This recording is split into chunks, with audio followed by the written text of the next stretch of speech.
no one told me about it. How people cry. Well, it's too late to say you're sorry. How would I know? Why should I care? There's no bother trying to find him. He's not there. Well, anytime. Welcome back. This is David Tubman. I'm the author of the book you see over my shoulder there, Jimmy Hoffa is Missing the Gap. And the Facebook page I had at the bottom of the screen so that you can go to that page to see any links to this channel and also to any links or resources that I might mention. I'll put those links on the page. You see Jimmy Hoffa at the phone booth over there. Well, that was because I think a real critical part of this segment that I call the meeting has to do with who he spoke to and when he'd called that afternoon. That's been kind of the reason why some people believe he was not in the car with Chucky O'Brien, who is the prime suspect of driving the car you see on the book page, that 1975 maroon Mercury Brougham that was on loan from Joey Giacalone that day. So anyway, I wanted to comment first of all because somebody had posted a comment on a friend's page called Digging for the Truth. It's not my blog or Facebook page, but he did comment about it, and so I wanted to bring it up. I'll say anonymous. I don't have his permission to use his name, but he did, and I'll paraphrase, he believes that that meeting the afternoon of July 30th, 1975 at 2 o'clock at the Red Fox was not about him running for president, but more about convincing him to just go away. And of course, he has a right to his opinion. He did cite an article, which I'll post a link to on the Facebook page below, and I'll paraphrase it first of all. But he says, no way were these restrictions placed on him about to be lifted, basically saying it's impossible for him to regain the presidency. It was about him going away. He was a nuisance and embarrassment, and he was just trying to stay relevant by claiming he was going to run for president again. Says, and also that Hoffa being murdered was not the original plan in his belief. So I'll just say it's signed anonymous. I guess my reply is more to do with he had mentioned so many times in his own words, both in prison when he gave up the presidency and handpicked Frank Fitzsimmons. It was between him and Robert Holmes, I understand. And also David Johnson was a candidate to take over and hold his spot while he was in prison. So he ran the union from prison in Lewisburg until 1971 when the parole agreement started to surface, and as part of gaining favor, he relinquished the presidency at that time. So it was only a few short years. I know the commenter had said he'd been out of power for 10 years, but I think he may be referring to something else. I'm not clear. So I believe he had planned to run for the presidency in 1976, and regardless of those details, though, the outcome was the same. The union and the mobsters were all threatened by him regaining the presidency. He was also getting pretty stingy. If you remember stories about him when he was in prison and Tony Provenzano had requested to be paid, Hoffa remained in prison and was paid. So Provenzano and him got into a fist fight in prison, and so that was kind of where the dissension started between the two of them.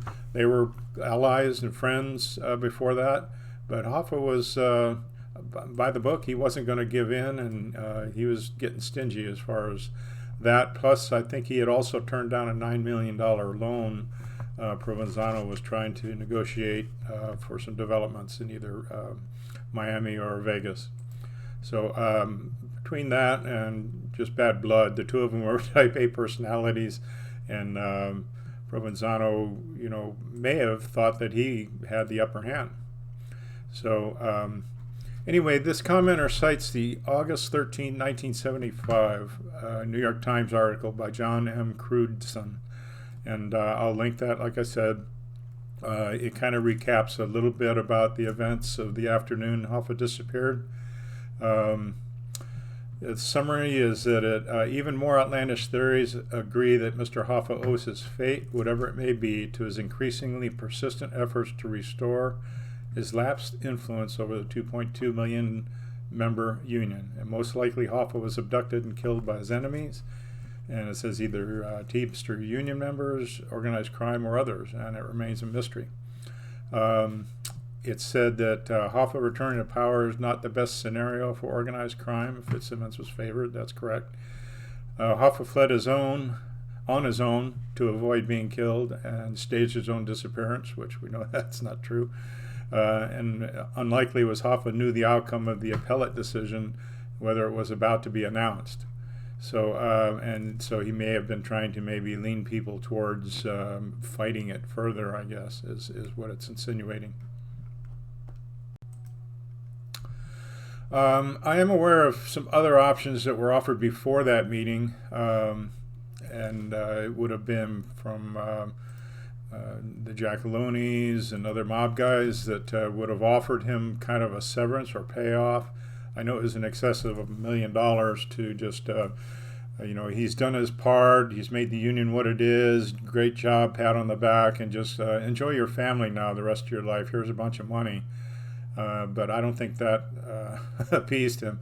They also offered him maybe a position with David Johnson, who was a lower level union official, and instead of being president, maybe be his assistant, but he wasn't buying that either.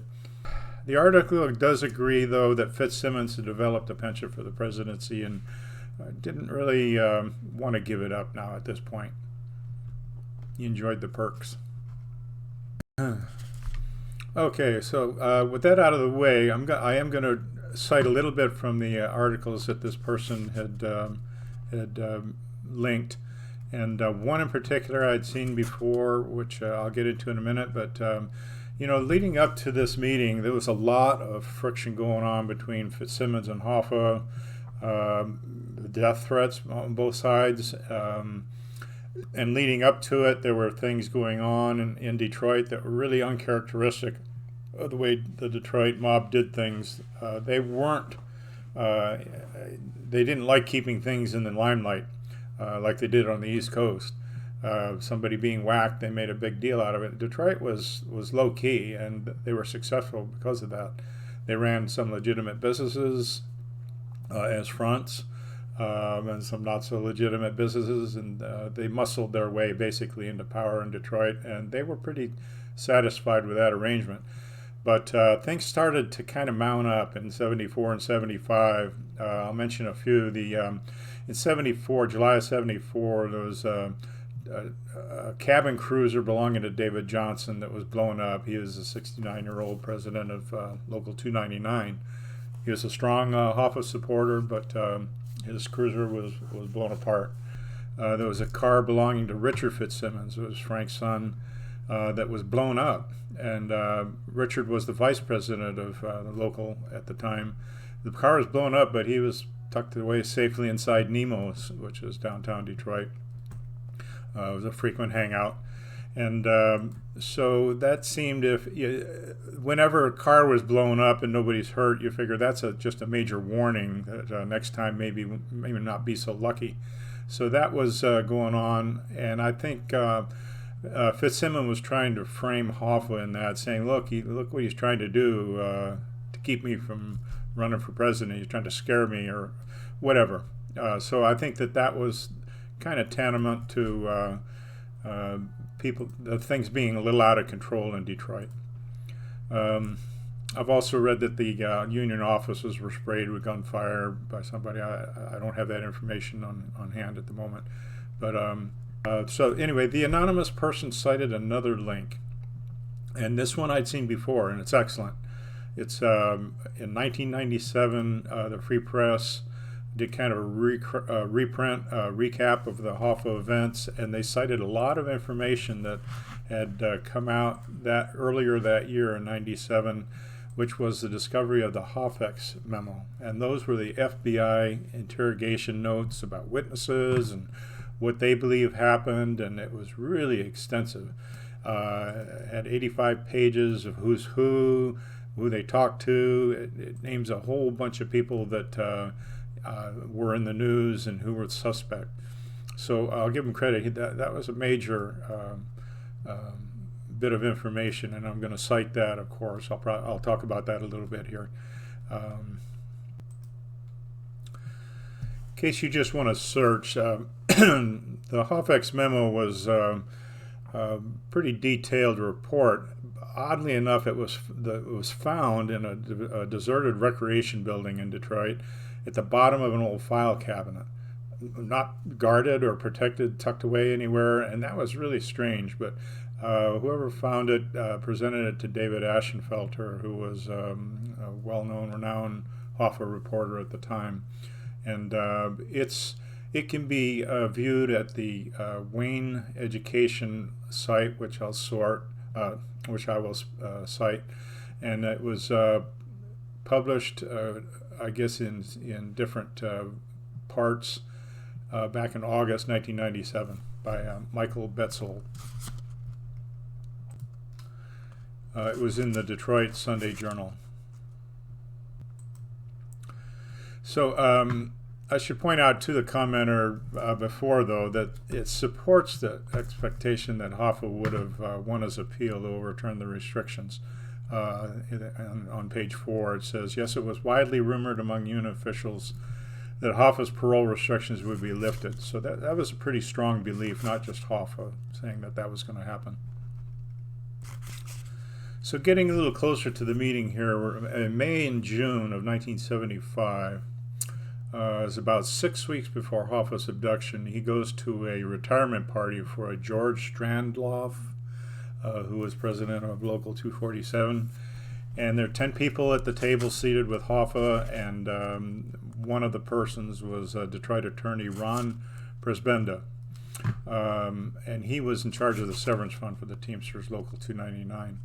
So Hoffa told the FBI, the attorney, told the FBI about a retirement party he had attended, and he overheard Hoffa boldly claiming that he was going to be running for president against Fitzsimmons, and he was aware that the Detroit grand jury had information and evidence against Fitzsimmons, and he'll be in jail. So they figured he's talking about him feeding the Feds information about Fitzsimmons, and that was what they were so alarmed about.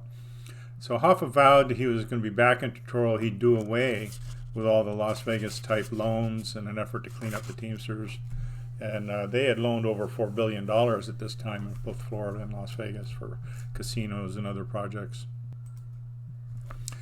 Also, it was known that Hoffa had scheduled a kind of an expose on a local, it was an LA TV show hosted by reporter Charles Ashman, and he was planning to expose Fitzsimmons on that show, his misuse of funds, and also kind of shoot down Tony Pro as playing both sides of the coin. So he was telegraphing that he was going to kick the union out of the Teamsters. He was going to kick the mob out of the Teamsters. The FBI had some notes in this article that I've cited. They have some secret informants, not by name but by number. One is number DE889-C-TE, and he gave the FBI a series of names that were, of course, main suspects in this investigation about Hoffa.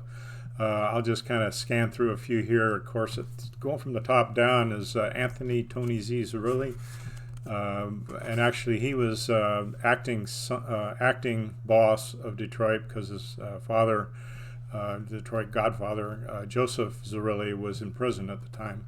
So he was kind of calling the shots with the approval of his father. Jack Tocco and the Jackalonis were the street bosses underneath Zerilli, and actually Tony Z, let's see, Well, either really would have had to approve any hit on Hoffa or anybody. Had to clear their approval before anybody could act on it.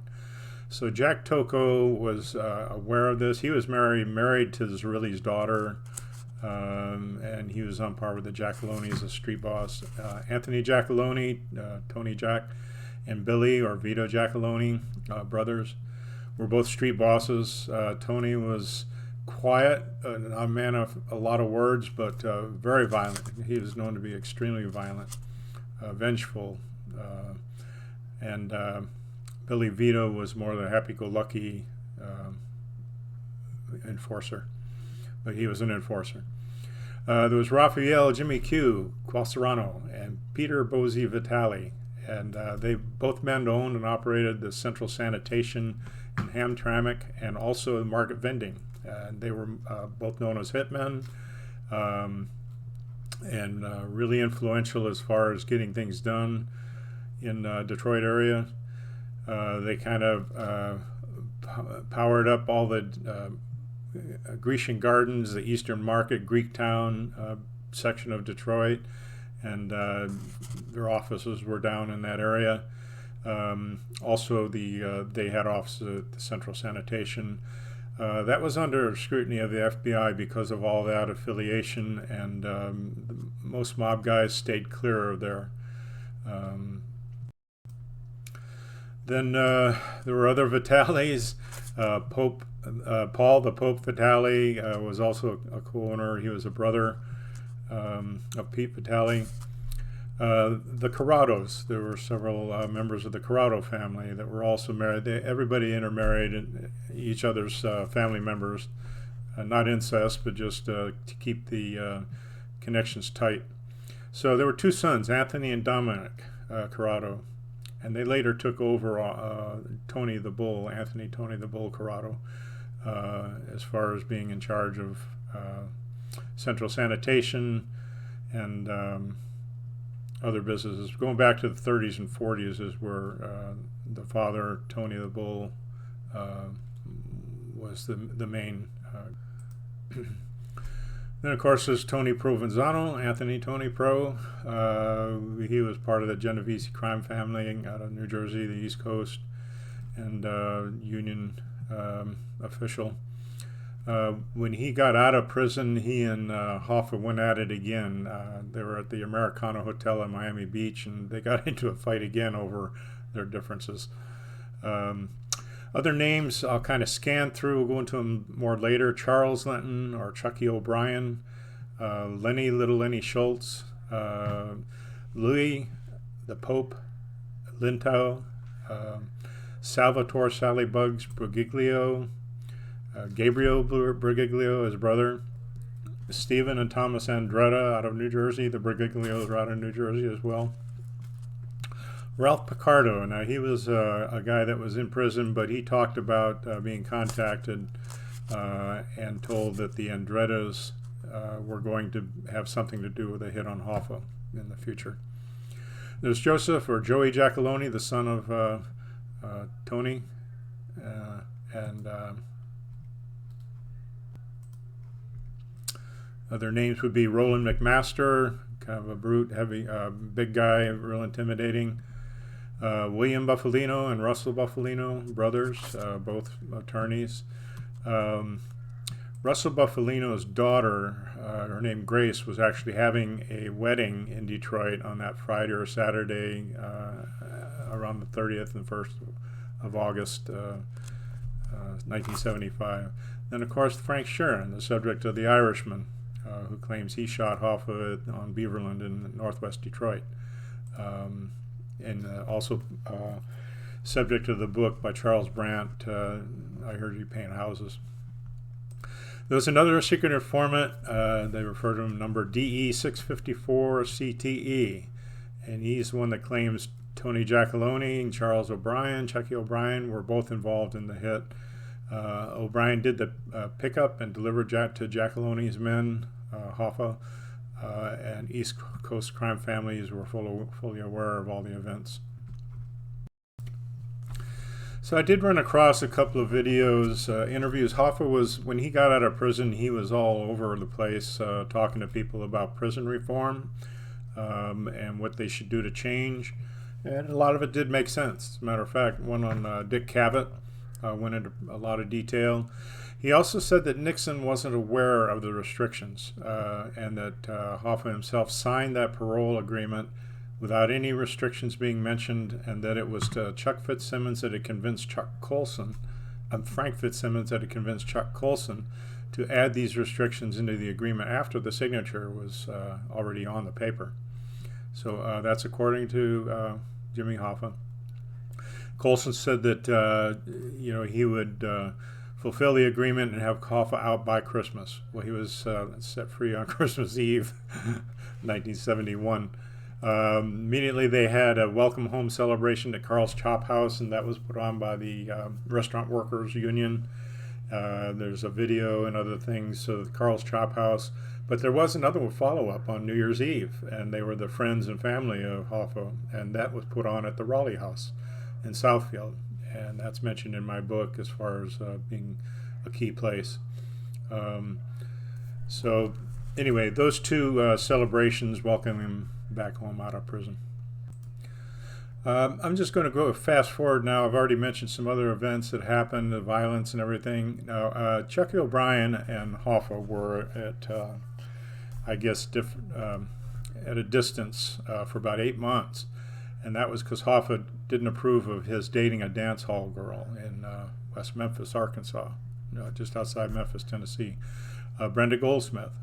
And so he didn't like Chucky O'Brien hanging out with him. That was known. It was obvious they weren't associating much during that time. But then June, just the month before Hoffa's abduction, Chucky O'Brien marries Brenda.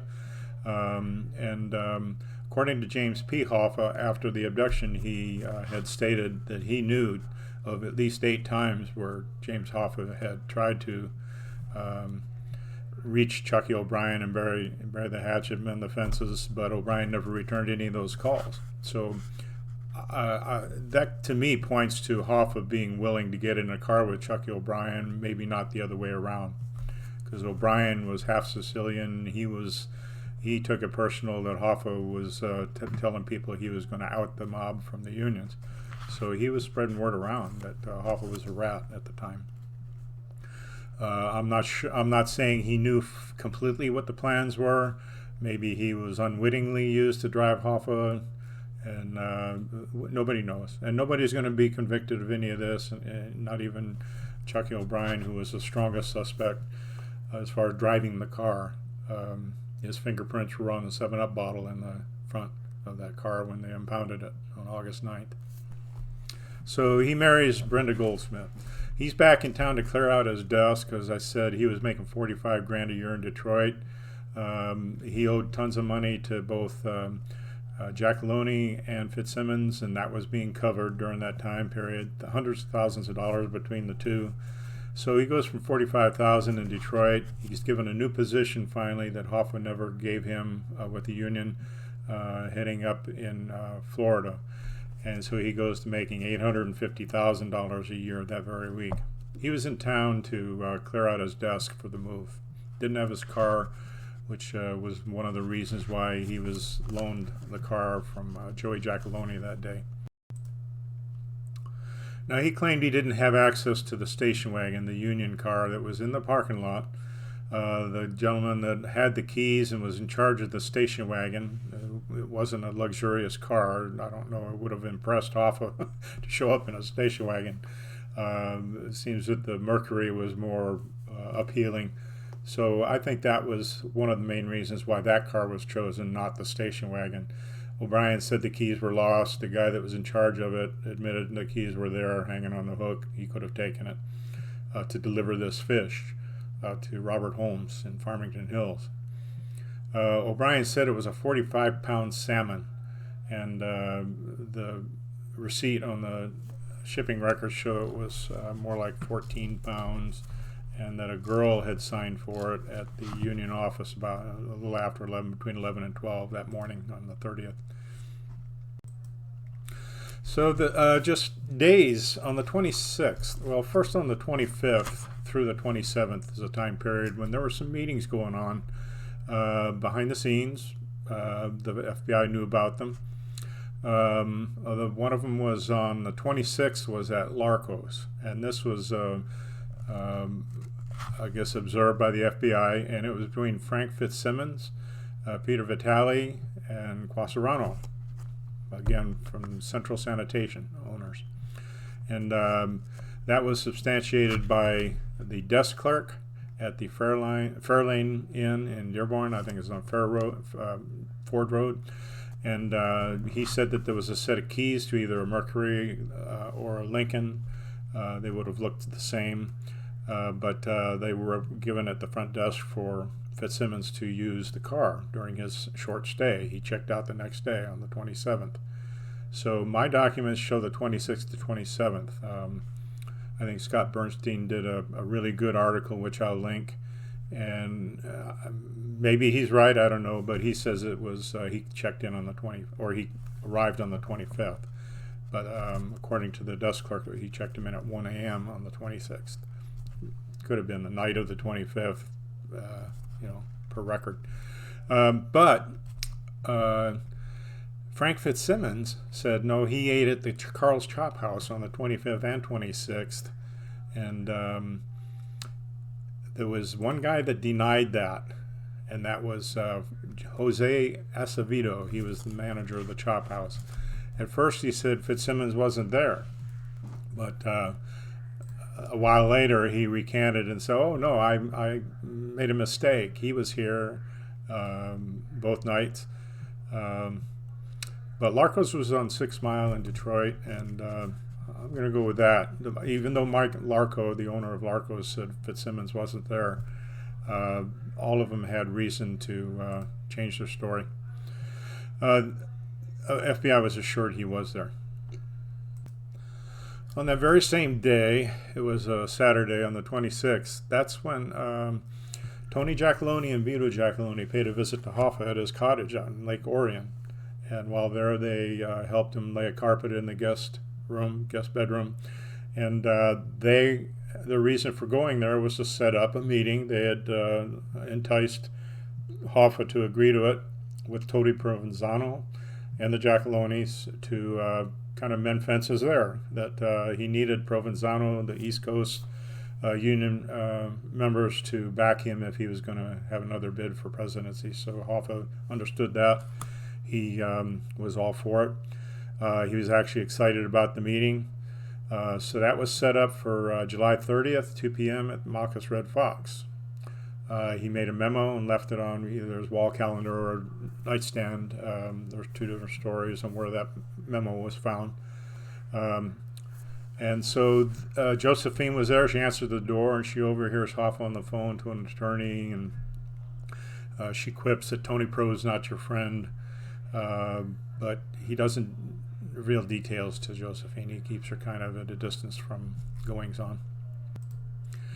So this is more significant than you might think, but Louis Linto, now he owned the airport limousine service in Pontiac, and that was the first place that Hoffa went when he left the cottage on the 30th. He stopped by there, and he was in hopes of bringing Linto with him to the meeting. He was a good friend now. He used to be enemies, but he wanted him to kind of be on his side at this meeting. But he conveniently wasn't there. He had gone with his business associate, Cynthia Green, to bank or something, and so he wasn't there.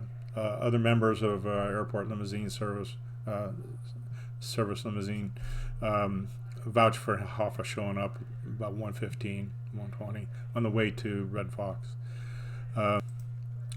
One more thing about Larco's. I mentioned Scott Bernstein did an article, and it's real good. I'll link that. Now, he says that there was a meeting with Vitale, Quasarano, and Tony Giacalone on the 28th at Larco's. So I'm just going to mention that.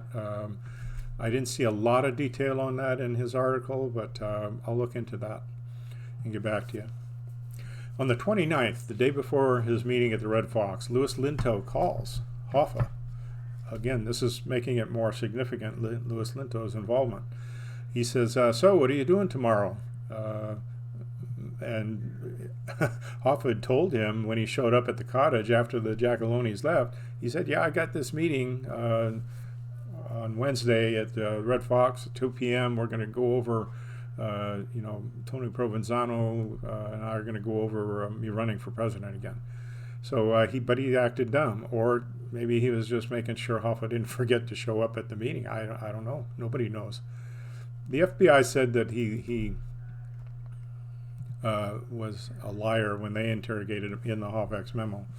He lied about the time Hoffa called that afternoon. I'll get into that more later. That's a little more detailed. So I'm not going to go through the timeline. I'll do that later. I'll compare timelines. But so Hoffa kind of relaxed around the cottage in the morning, told his wife he's going to be back in the afternoon to cook some steaks. He's excited about the meeting now at this point, but he's relaxed, just kind of looking forward to this meeting. He wears a blue pullover or sport shirt and blue slacks, knowing full well that the meeting was not going to be at the Red Fox because you had to have a suit, coat, and tie to be seated there. Scott Bernstein also alludes to the fact that he knew the meeting was going to be held elsewhere, not at the Red Fox. Scott Bernstein says in his article, Hoffa was on his way to a gangland sit-down when he was abducted from the Macas Red Fox. So that alludes to the same thing. So I do want to tell you what Scott's take on all this is. He knows the story. I gave it to him by phone before I ever thought about putting it into a book. And he lumped it in with another rumor about the Raleigh house, saying that, I'm not going to talk about the other rumor, but he did consider that it was worthy of mention on a couple of his gangster reports, one on January 7th and another one on March of 2020. So I'll give him credit for that. But he believes that there's another account that he sides with rather than the Raleigh house being a place where Hoffa was taken. He believes that Sal Palazzolo actually drove the car, not Chucky O'Brien. And he bases this off of a rumor that was spread by Tony Zerilli in 2012. He came forward. He was starting to finger people like Vitali and Quasarano in the Hoffa hit. And he said that he also fingered Tony Palazzolo, Anthony. And but this is hearsay from Zerilli. Zerilli was not there. He said, Giacalone told me that Hoffa was driven to a house owned by cousin Giacomo Blackjack Tocco, and that Sal then hit Hoffa over the head with a shovel, and he was buried there alive. I think that's referred to as the Locata house, which was north of the Red Fox on off Telegraph. Other accounts also say that Palazzolo claims, the same account rather, the same rumor, Palazzolo claims that he hit him over the head, but then he took him to his meatpacking plant in Detroit and he turned him into sausage. So you have to kind of pick and choose what part of that same rumor you're going to go with. I have another account. So Central Sanitation, though, there are several people who agree with that as the final resting place for Hoffa's remains. There's Keith Corbett and Scott Bernstein, other people that have followed the story and investigated. Not so much Dan Mulday. When I called him and told him the story, again before the book, he claimed that he wasn't interested in where Hoffa was murdered. He wanted to find the body. So obviously this was in 2019, and he was already on the trail to the Moscato dump, which they're currently hot and heavy on in New Jersey, based on, again, hearsay from some mobsters. So I'll leave that where it is. I'm not going to disparage anybody else's theory, rumor. They turn out to be fact. That's great. I root for him. I hope you do find his body. It just doesn't match what my parents said they saw that afternoon. So that's where I'm going to go. You're not going to hear from anybody else but me, apparently. For 2 years, this book has been out and nobody else is mentioning it. The other main difference with the other Hoffa experts, and they are experts, I don't claim to be one. I took my parents' story and I worked out from there and found other facts, news, information, FBI documents, Freedom of Information Act files that supported what they saw. But all I'm going to say is that they believe that O'Brien didn't drive the car. Hoffa would not have gotten into it. He didn't trust O'Brien at the time. But again, I told you James Hoffa Jr.'s statement about Hoffa trying to mend fences, calling 8 times. I mean, he was definitely open to being around O'Brien. It's just it wasn't reciprocated. So I'm going to go with that myself. One thing Scott told me over lunch was that he thought maybe my parents or my dad saw Sal Palazzolo from the side. They looked the same, round face, sideburns.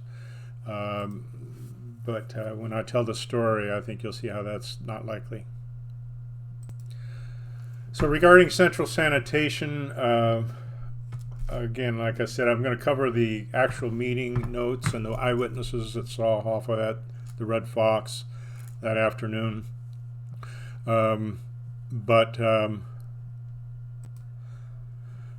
Since several of us are on the same page with central sanitation, someone that actually worked there has contacted me since the book and given me some insight.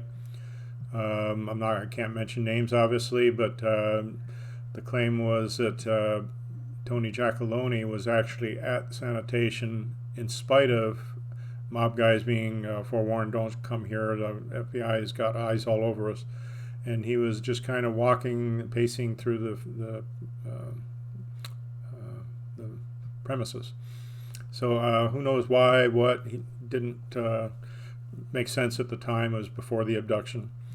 But the fire in February 27th in 1976, just months after the abduction, was pretty well figured to be done by arson, by the owners. And I do have a little more information on that. It's not important to share. But the fire that took place was, it circumvented the search warrant that the FBI claims to have gotten in August of 1975 and never performed. Also, the employee was never interviewed. They were threatening to interview him, the FBI, and the owners, Quasarano, Vitale, Corrado, all the people were really nervous about it, and it never happened. So for one reason or another, the FBI dropped the ball on that. Now, one of the owners of Central Sanitation was Nick Michelli. Nick Michelli, I'm going to tell you what the FBI says about him. They claim that he became an informant.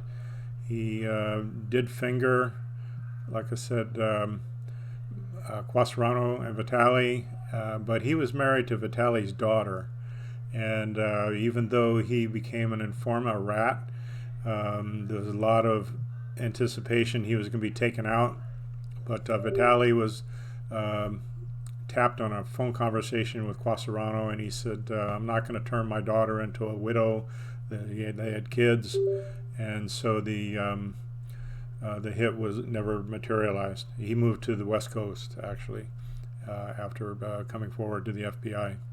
And let's see, Vitale died in 1990. Michelli died of a heart attack several years later. Bazzi Vitale died in 1998. Jimmy Q died in 2002 at age 92. So at this point, I'll go ahead and call it quits for this segment. But my parents were direct eyewitnesses, and they have a different observation from what you're going to hear elsewhere. And I'm going to reveal what they saw in one of the next coming segments, as well as a first-hand video that my mother, Frances Tubman, retelling the story. Our family had heard this story for years, starting from August 1st, before the news even knew about O'Brien, the Mercury, and all that, and even the Raleigh house. All that information is in their observation, and they've attested to it, to family members, the FBI, and again in a personal video that I took of my mother in later years. So God bless. I'll see you next time in segment 3.